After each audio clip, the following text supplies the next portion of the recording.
السلام عليكم ورحمة الله وبركاته.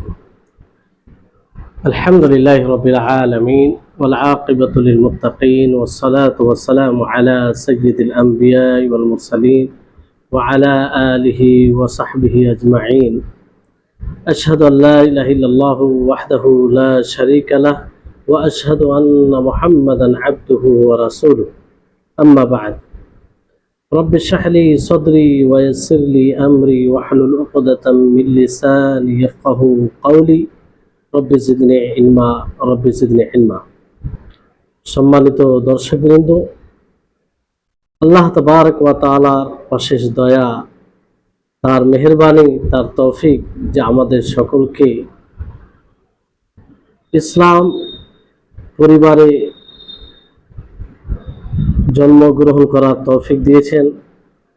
তারপরে আমরা পৃথিবীর সর্বশ্রেষ্ঠ নেয়ামত যে সহি মানহাজ সাহাবা কিরাম রিজওয়ানুল্লাহ আলাইহিম আজমাইনদের আদর্শকে বোঝা এবং সেই অনুযায়ী চলার তৌফিক দিয়েছেন। তারপরে আমাদের সকলের প্রাণ প্রিয় নবী করিম মুহাম্মদ মুস্তাফা সাল্লাল্লাহু আলাইহি ওয়াসাল্লাম, ওনার উপরে অসংখ্য শান্তির ধারা বর্ষিত হোক, যে তিনি আমাদের সকলের জন্য দিনকে পুঙ্খানুরূপে বর্ণনা করেছেন, আর সাহাবীদেরকে বিশেষ করে খোলাফায়ে রাশেদিন তাদেরকে এমন তারবিয়ত দিয়েছেন যে তারা আমাদের জন্য আদর্শ এবং তাদের আমরা অনুসরণ করতে পারি। এই জন্য আমরা সকলেই নবী করিম মুহাম্মদ সাল্লাল্লাহু আলাইহি ওয়াসাল্লামের উপরে দরুদ পাঠ করি, আল্লাহুম্মা সাল্লি আলাইহি আল্লাহুম্মা বারিক আলাইহি। আজকের এই পর্বে একটি গুরুত্বপূর্ণ সেই যে ধারাবাহিক শিয়াদের মুখোশ উন্মোচনকারী যে একটা ধারাবাহিক পর্ব চলছে, সেই ধারাবাহিকতার একটা গুরুত্বপূর্ণ অংশ এটা হবে।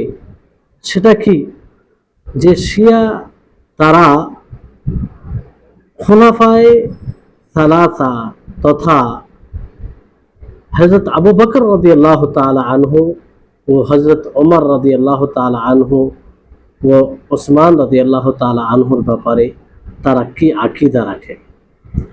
আপনি শুনে অবাক হবেন, যেই তিনজন সাহাবী, প্রখ্যাত সাহাবী, যারা উম্মতে মুহাম্মাদের মধ্যে সর্বোত্তম যারা খলিফা ছিলেন, যাদের সুন্নতের ব্যাপারে, যাদের আদর্শকে আঁকড়ে ধরার ব্যাপারে স্বয়ং নবী করিম মুহাম্মদ সাল্লাল্লাহু আলাইহি ওয়াসাল্লাম তিনি বলেছেন যে তোমরা আমার পরে অনেকগুলোই মতভেদ দেখবে। তো আল্লাহ নবী ওসিয়ত করেছেন, আলাইকুম বিসুন্নতি ওয়া সুন্নাতিল খুলাফাইর রাশিদিন আল মাহদিয়িন, যে তোমরা আমার সুন্নাতকে আঁকড়ে ধরবে, তারপরে খুলাফায়ে রাশিদিন তথা আবু বকর, ওমর, ওসমান, আলী রাদিয়াল্লাহু তাআলা আনহুম, ইনাদের সুন্নাহকে তোমরা মজবুত করে ধরে রাখবে। সম্মানিত দর্শকবৃন্দ, আজকে শুনবেন যে সেই আবু বকর, ওমর, ওসমান রাদিয়াল্লাহু তাআলা আনহুর ব্যাপারে তারা কি ধরনের জঘন্য আকীদা রাখে, কি নোংরা আকীদা রাখে, যেটা শুনে আপনি অবাক হবেন। যে আকীদাগুলো বর্ণনা করতে গিয়ে অনেক সময় থমকে দাঁড়ায়, যে এইরকম ধারণা, এইরকম আকীদা তারা কি করে রাখতে পারে, যাদের প্রতি আল্লাহ তাবারক ওয়া তাআলা সন্তুষ্ট, যাদের প্রতি সমস্ত সাহাবায়ে কেরাম তাদের খেলাফতকে মেনে নিয়েছিল, সমস্ত সাহাবায়ে কেরাম তাদের নেতৃত্বকে মেনে নিয়েছিল। সম্মানিত উপস্থিতিগণ, তো আসুন আমরা জানি যে এই শিয়া গোষ্ঠী লোক তারা এই তিন মহান ব্যক্তির ব্যাপারে কি আকীদা পোষণ করে, কি ধারণা পোষণ করে, তাদের আকীদা কি। শিয়াদের মাশায়েখ, তারা শিয়াদের বিদ্বান, তাদের এই আকীদা নাউজুবিল্লাহ প্রথমে আল্লাহ তাআলার এই আকীদাগুলো থেকে আল্লাহর আশ্রয় চাইছি যে তারা আকীদা রাখে আবু বকর রাদিয়াল্লাহু তাআলা আনহু তিনি নিজের বেশিরভাগ বয়সে মূর্তির পূজা করতেন। নাউজুবিল্লাহ। যে আবু বকর রাদিয়াল্লাহু তাআলা আনহু নবী করিম মুহাম্মদ সাল্লাল্লাহু আলাইহি সাল্লামের সবচেয়ে কাছের মানুষ ছিলেন, সেই আবু বকরের ব্যাপারে তাদের ধারণা যে তিনি মূর্তির পূজা, তিনার বয়সের বেশিরভাগ অংশে মূর্তির পূজা করতেন। তার ঈমান ইহুদ ও নাসারাদের মতো ছিল। অনুরূপভাবে তারা এটাও বলে যে আবু বকর রাদিয়াল্লাহু তাআলা আনহু যখন নামাজ পড়তেন তিনি তার গর্দনে কাঁধে মূর্তি লটকে রাখতেন আর তাকেই সাজদা করতেন। চিন্তা করুন যে আবু বকর রাদিয়াল্লাহু তাআলা আনহু নবী সাল্লাল্লাহু আলাইহি সাল্লামের আদর্শে আদর্শিত ছিলেন, নবী সাল্লাল্লাহু আলাইহি সাল্লামের শিক্ষায় শিক্ষিত ছিলেন, নবী সাল্লাল্লাহু আলাইহি সাল্লামের সাথে সবা দুঃখে সুখে দুঃখে সব সময় ছিলেন। সেই আবু বকরের ব্যাপারে তাদের এই ধারণা। সম্মানিত দর্শকবৃন্দ, এই কথাগুলো হাওয়াই কথা নয়, বরং এই কথা আপনি আস-সিরাতুল মুস্তাকিম একটি গুরুত্বপূর্ণ বই তাতে পাবেন, বিহারুল আনোয়ার তাতে পাবেন, আল কুশকুল তাতে পাবেন, আল আনওয়ারুন নু'মানিয়া এতেও পাবেন। তারপরে দ্বিতীয় তাদের এই আকীদা, শিয়াদের যে শেখ ওলামা তাদের যে ধর্মগুরু রয়েছে তাদের আকীদা ওমর বিন খাত্তাব রাদিয়াল্লাহু তাআলা আনহুর ব্যাপারে যে নাউজুবিল্লাহ ওমর রাদিয়াল্লাহু তাআলা আনহু তিনি মুখান্নাস ছিলেন, শব্দগুলো বলতে কষ্ট পাচ্ছে। কিন্তু আপনাদেরকে জানাতে হবে, আপনাদেরকে বলতে হবে যে এরা কোন ধরনের মানুষ যে এই সাহাবীগুলোকে ছাড়েনি।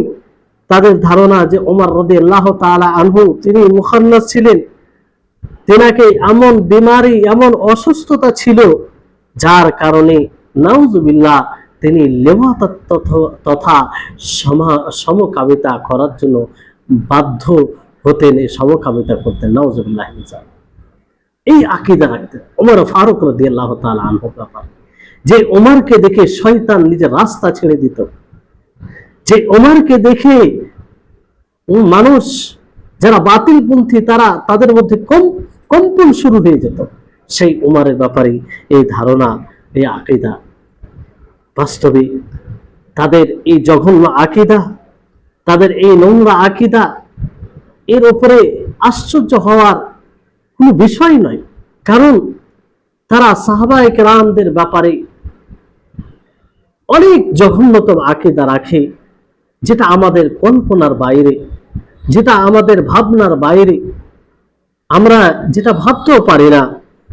বিশেষভাবে আবু বকর, ওমর আর আয়েশা রাদিয়াল্লাহু তাআলা আনহার ব্যাপারে তারা যে ধারণা রাখে, আর ওমর রাদিয়াল্লাহু তাআলা আনহুর ব্যাপারে তাদের যে এই জঘন্য আকীদা, তার কারণ হচ্ছে যে ওমর রাদিয়াল্লাহু তাআলা আনহু তিনি ফার্সি ও মাজুসি অগ্নি পূজক তাদের রাজত্ব শেষ তিনিই করেছিলেন, তেনার হাত দ্বারা সেটাকে একদম বিলুপ্ত করেছিলেন।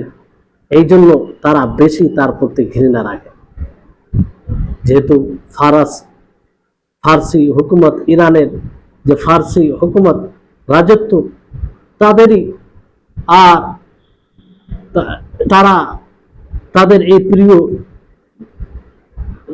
রাজত্বকে ধ্বংস করেছিলেন ওমর রাদিয়াল্লাহু তাআলা আনহু।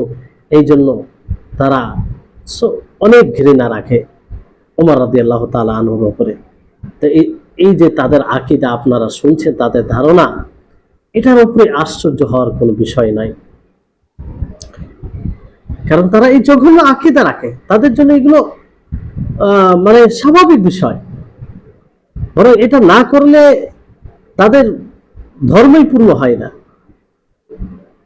তৃতীয় তাদের ব্যাপারে আকীদা, শিয়াদের এটা আকীদা যে প্রত্যেক হজের মৌসুমে আবু বকর ও ওমর রাদিয়াল্লাহু তাআলা আনহুকে প্রকাশ করা হয়, যাতে যখন জিমারে রমি করা হয়, পাথর নিক্ষেপ করা হয়, সেই পাথরগুলো তাদেরকে লাগে।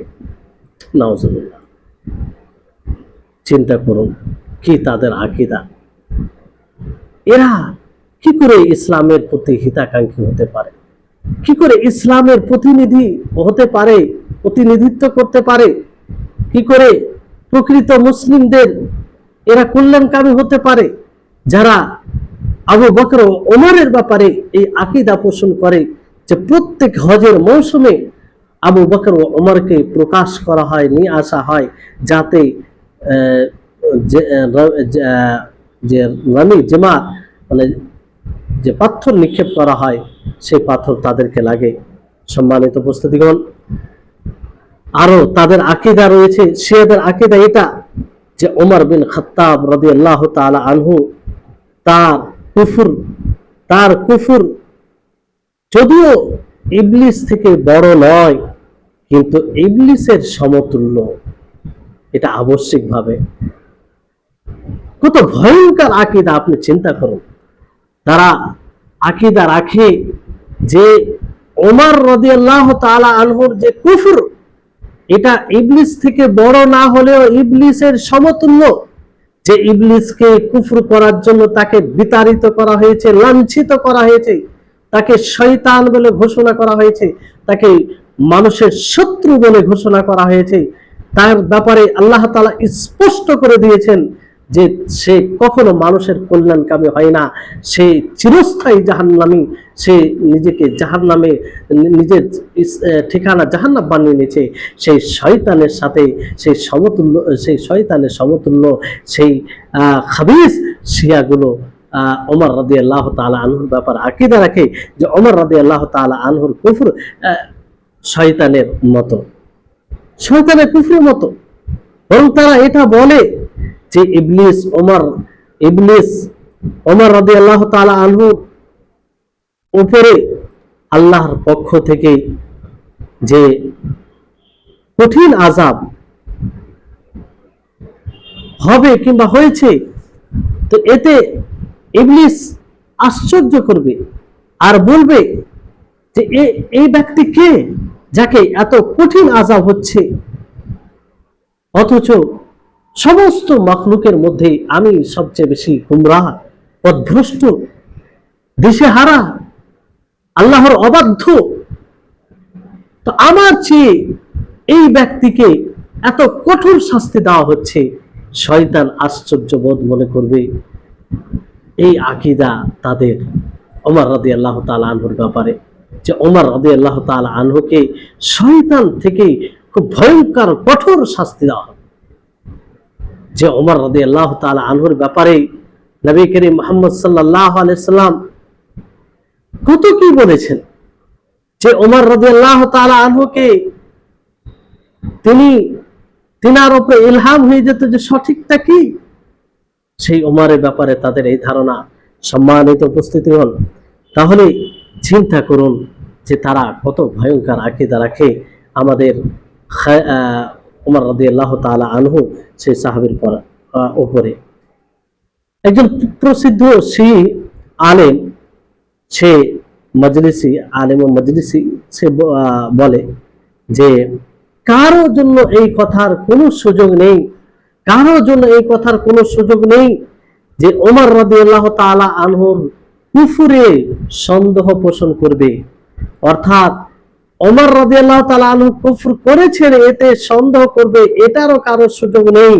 বরং ওমর রাদিয়াল্লাহু তাআলা আনহুর উপরে আল্লাহ এবং তার রাসূলের লানত, অভিশাপ হোক, এটা অভিশাপ হোক, আর প্রত্যেক ওই ব্যক্তির উপরে অভিশাপ হোক, আল্লাহর লানত হোক, রাসূলের লানত হোক, যারা তাকে মুসলিম মনে করে, ওমর রাদিয়াল্লাহু তাআলা আনহুকে মুসলিম মনে করে, আর ওমর রাদিয়াল্লাহু তাআলা আনহুর উপরে লানত, অভিশাপ না পাঠায়। আপনি বলছেন যে আপনি আপনার সেই কল্যাণকামী মুসলিমদের প্রতিনিধিত্ব করে, তো আপনি যে উমরকে মুসলিম মনে করছেন, আপনি যে ওমরকে আবু বকর রাদিয়াল্লাহু তাআলা আনহুর পরে সর্বোত্তম উম্মতে মুহাম্মাদিয়াতে মনে করছেন, তাহলে আপনি তাদের আকীদা অনুযায়ী আপনি মুসলমান নয়। আপনি তাদের ধারণা অনুযায়ী যদি তাদের ওমর রাদিয়াল্লাহু তাআলা আনহুর উপরে লানত না পাঠান, অভিশাপ না পাঠান, তাহলে তারা দোয়া করে যে আপনার উপরে যেন আল্লাহ তাআলা লানত বর্ষণ করে, তার রাসূল যেন আপনার উপরে লানত বর্ষণ করে। সে আপনার হতে পারে, সে আপনার হতে পারে। আপনি যে আকীদায় আছেন, যারা সহিহ সুন্নাহকে ফলো করে চলে, তাদেরকে বলতে চাই, আপনিও তো তাদের নয়। আপনাকেও তারা আপন মনে করে না। মূলত তাদের আকীদা অনুযায়ী আপনি তাদের বিরুদ্ধে রয়েছেন। সম্মানিত দর্শকবৃন্দ, এই জন্য দেখবেন যে তারা কালিমায়ে শাহাদাত যেখানে পাঠ করে, সেই কালিমা শাহাদাত পাঠ করতে গিয়ে তারা আবু বকর ও ওমর এর উপরে লানত বর্ষণ করে। নাউযুবিল্লাহি মিন যালিক। কত বড় পথভ্রষ্টের পথে রয়েছে। সূর্যের আলোর মতো এটা স্পষ্ট যে এটা পথভ্রষ্ট, এটা গুমরাহি। এরা জাহান্নামের দায়ী। এরা জাহান্নামের দিকে দাওয়াত দেয় মানুষকে, নিজে জাহান্নামী মানুষকে জাহান্নামের দিকে দাওয়াত দেয়। এই জন্য শুধু এখানে এই কথা শেষ হয় না। খুমেইনি সে নিজের কিতাবুল আসরারে লিখছে সে খুমেইনি যে ওমর বিন খাত্তাব রাদিয়াল্লাহু তাআলা আনহু সে একজন কাফির ও বেদীন। নাউযুবিল্লাহি মিন যালিক। খুমেইনি সে নিজের কিতাব কাশফুল আসরারে লিখছে 126 নম্বর পেজে যে ওমর বিন খাত্তাব রাদিয়াল্লাহু তাআলা আনহু সে একজন কাফির এবং বেদীন, জিন্দিক। এটাই নয়, বরং শিয়া যতগুলো শিয়া রয়েছে তারা ওমর রাদিয়াল্লাহু তাআলা আনহুর শাহাদাতের উপরে, ওমর রাদিয়াল্লাহু তাআলা আনহুর শহীদ হয়ে যাওয়ার উপরে তারা খুশি মানায়, তারা আনন্দ ফুর্তি করে। এর আগেও তারা যে তাকে হত্যা করেছিল, ওমর রাদিয়াল্লাহু তাআলা আনহুকে শহীদ করেছিল, তার নাম হচ্ছে আবু লুলু মাজুসি, যে অগ্নি পূজক ছিল। সে আবু লুলু মাজুসি সে ওমর রাদিয়াল্লাহু তাআলা আনহুর হত্যাকারী ছিল। তার অনেক তারা তাজিম করে, সম্মান করে, তার সম্মান করে। সে শিয়া, কারণ সে ওমর রাদিয়াল্লাহু তাআলা আনহুকে হত্যা করেছিল। আর তাকে বড়ই বাহাদুর বলে, তাকে বাহাদুর দিয়ে সম্বোধন করে, কারণ সে ওমর রাদিয়াল্লাহু তাআলা আনহুকে শহীদ করেছিল। আপনি অবাক হবেন, আশ্চর্যবোধ মনে করবেন যদি আপনি সেই শিয়াদের ব্যাপারে ভালো ধারণা রেখে থাকেন, তাহলে আর যদি আপনার মধ্যে সাহাবা প্রেম থাকে, সাহাবার প্রতি ভালোবাসা থাকে, যেটা ঈমানি দায়িত্ব, যেটা ঈমানি দাবি, তাহলে আপনি ভাববেন যে এতদিন তাদের ব্যাপারে কেন এই ধারণা রাখছিলাম। যারা ওমর রাদিয়াল্লাহু তাআলা আনহুর কাতিলকে, ওমর রাদিয়াল্লাহু তাআলা আনহুর হত্যাকারীকে শুধু সম্মানই করে না, তাকে বড়ই বাহাদুর বলে ঘোষণা করে, তাকে বড় বাহাদুর বলে। শুধু এটাই নয়, বরং তারা তার মাজার বানিয়েছে। এবং মাজারটার নাম কি দিয়েছে? যে মাজার বাবা সুজাউদ্দিন ফিরোজ আবু লুলু, মানে আবু লুলু, ফিরোজ আবু লুলু যে হত্যা করেছে তার নামে একটি মাজার বানিয়েছে, যেটা প্রসিদ্ধ রয়েছে পুরো ইরানে। তো ওই মাজারে তারা জিয়ারত করে এবং তার কাছে নিজের মুরাদ, তার কাছে দোয়া করে, প্রার্থনা করে। ভাবতে পেরেছেন? যে আপনার জানের কলিজার টুকরা বলতে আপনি যাদেরকে জান দিয়ে ভালোবাসেন, যদি সত্যি আপনি মুমিন হন, যদি সত্যি আপনি ইসলামকে ফলো করেন, যদি সত্যি আপনি আল্লাহ এবং তার রাসূলের অনুগত্য করেন, তাহলে সাহাবায়ে কেরাম আপনার জান থেকে কম প্রিয় নয়। সাহাবায়ে কেরামদের সম্মান আঘাত করা মানে এটা বিশাল আমাদের জন্য আঘাতের বিষয়। আর সেই সাহাবা কিন্তু ওমর রাদিয়াল্লাহু তাআলা আনহুর হত্যাকারী তারা এত সম্মান করে, তারা সম্মান করে। আজকেও ইরান যাবেন, সেখানে দেখতে পাবেন তার মাজার, সেখানে ভিড়, সেখানে দর্শন করতে যায়, জিয়ারত করতে যায়, তাকে বড়ই বাহাদুর বলে, তার কাছে দোয়া করে, প্রার্থনা করে। এই হচ্ছে তারা, তাদের এই চরিত্র। সাহাবীদের হত্যাকারীকে তাদের সাহাবীদের হত্যাকারীকে তারা বড় বাহাদুর বলে আর তাকে নিয়ে আনন্দ ফুর্তি করে। সম্মানিত দর্শক বৃন্দ, তাহলে চিন্তা করুন যে তাদের ওমর রাদিয়াল্লাহু তাআলা আনহুর প্রতি কতটা ঘৃণার কতটা পর্যায়ে পৌঁছেছে, এখান থেকে সহজে আপনি বুঝতে পারবেন। আর ওমর রাদিয়াল্লাহু তাআলা আনহুর প্রতি ঘৃণা তাদের একটা পরিচয় হয়ে গেছে, তাদের একটা পরিচয় হয়ে গেছে, তাদের একটা দিনের অংশ হয়ে গেছে। কারণ সেই ওমর রাদিয়াল্লাহু তাআলা আনহু সেই ফারসকে ধ্বংস করেছিলেন। এই জন্য সমস্ত শিয়া তার প্রতি ঘৃণা করে। সম্মানিত দর্শকবৃন্দ, অনুরূপভাবে শিয়াদের আর একজন আলেম মজলিস, সে মজলিসি, সে নিজের কিতাব হাক্কুল ইয়াকিনে সে বলে যে আমি বলছি, মানে সেই কিতাবে সে বলে যে আবু বকর রাদিয়াল্লাহু তাআলা আনহু, ওমর রাদিয়াল্লাহু তাআলা আনহু উভয় কাফের, নাউযুবিল্লাহি মিন যালিক। আর যে ব্যক্তি তাদেরকে ভালোবাসবে তারাও কাফের। আপনি যদি ওমরকে ভালোবেসে থাকেন, আপনি যদি আবু বকর রাদিয়াল্লাহু তাআলা আনহুকে ভালোবেসে থাকেন, তা আপনিও তাদের নজরে কাফের। আপনি তাদেরকে আপন মনে করছেন, আপনি তাদেরকে ইসলামী ভ্রাতৃত্ব মনে করছেন, আপনি তাদেরকে অন্য মুসলিমদের মতো আপনি তাদেরকে মুসলিম মনে করছেন। হ্যাঁ, যে যারা ধারণা রাখে যে আবু বকর ওমর রাদিয়াল্লাহু তাআলা আনহু কাফের, যে তাদেরকে যারাই তাদের সাথে মহব্বত করবে, ভালোবাসবে, তারাও কাফের। তাহলে চিন্তা করুন, তাদের তাকফির থেকে কে বাঁচবে? তাদের ধারণা অনুযায়ী কাফের এই কথা থেকে কে বাঁচবে? কেউ বাঁচবে না। এর কথা, এর মানে মূল সারাংশ এটাই দাঁড়াচ্ছে যে তারা ছাড়া সমস্ত মুসলিম, সমস্ত সুন্নি মুসলিম, যারা প্রকৃত মুসলিম, সাহাবেদের আদর্শকে আঁকড়ে ধরে ইসলামকে ফলো করে, তারা সকলে কি কাফের, তারা সকলে কাফের। এই জন্য যখন কাফের মনে করে, সেই কাফেরদের তারা রক্ত, সেই কাফেরদের তারা ধন সম্পত্তিকে হালাল মনে করে। আর এই জন্যই দেখেন আজকে আমরা দেখলাম সিরিয়ার অবস্থা, যে সিরিয়া একটা সময় তারা কিভাবে হত্যার লীলা চালিয়েছে, সেটা যেভাবে হোক তারা জড়িয়েছিল। ইরাক, লেবানন, ইয়েমেন, এই সমস্ত জায়গায় তারা এই কাণ্ডে জড়িত ছিল।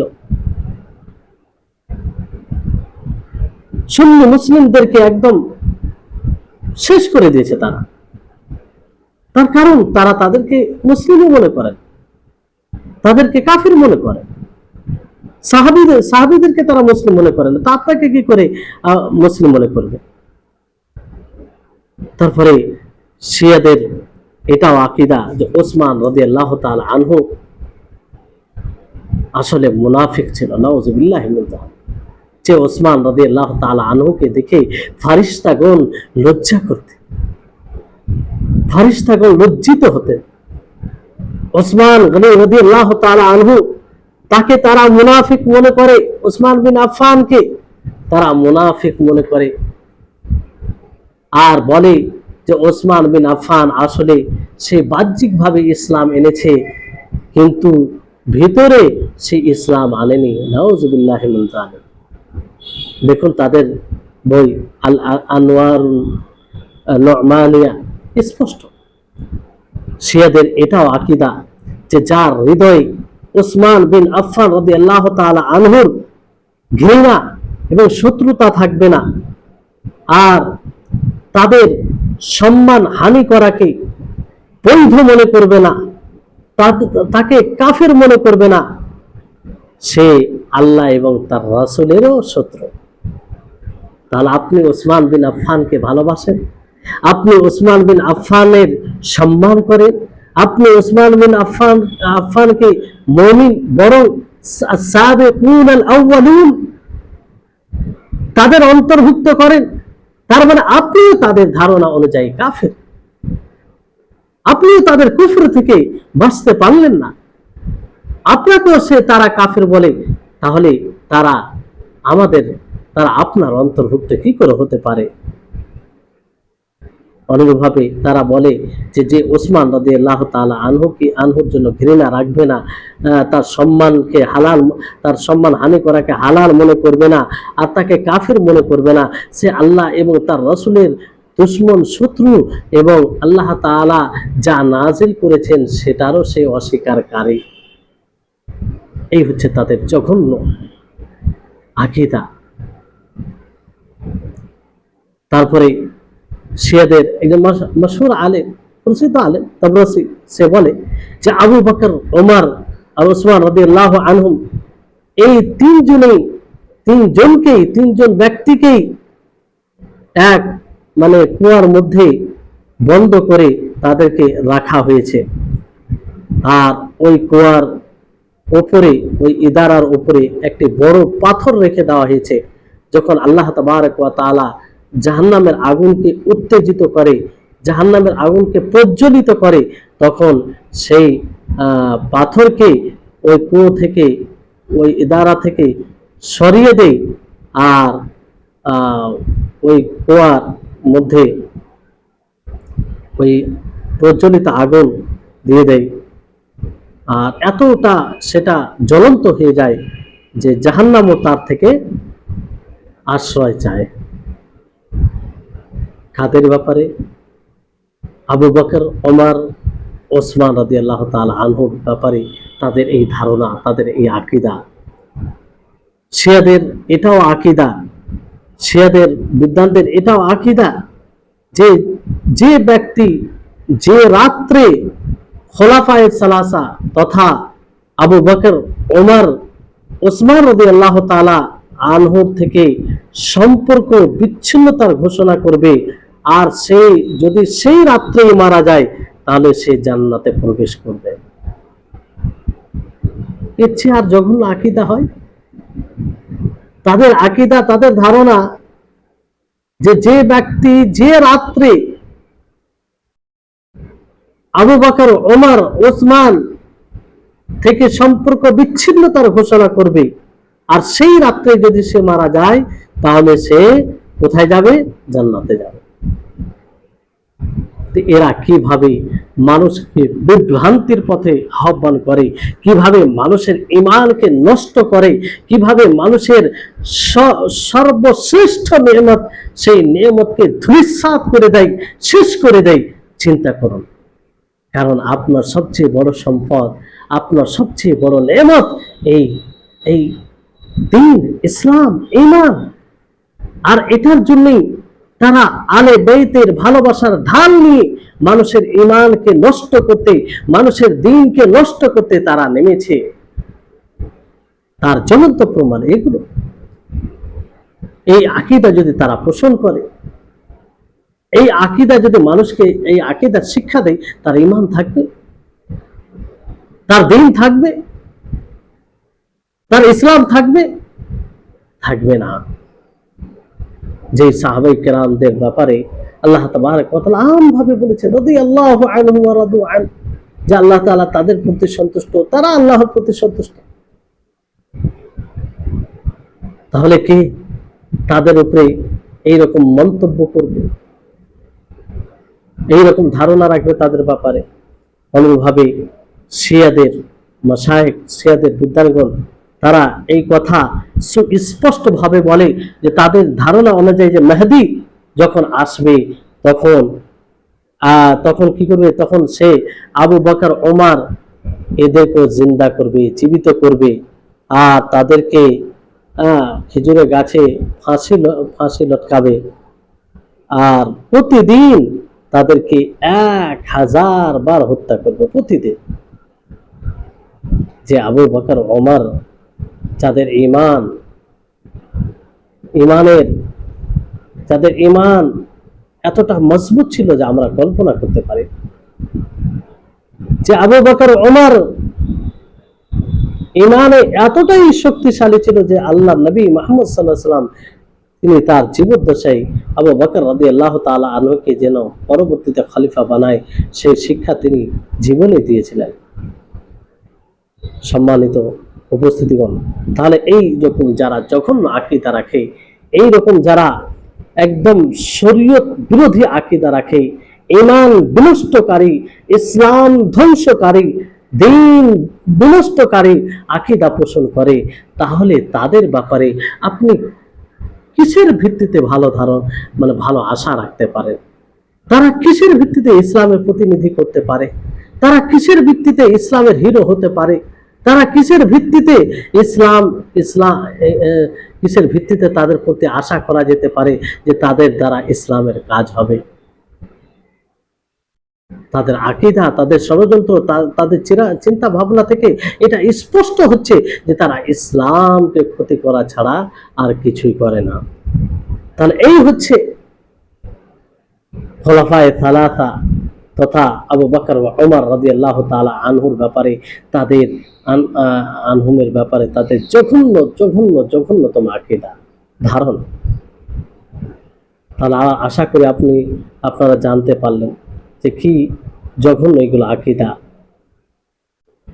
তো এগুলো জেনে তাদের থেকে সতর্ক থাকবেন।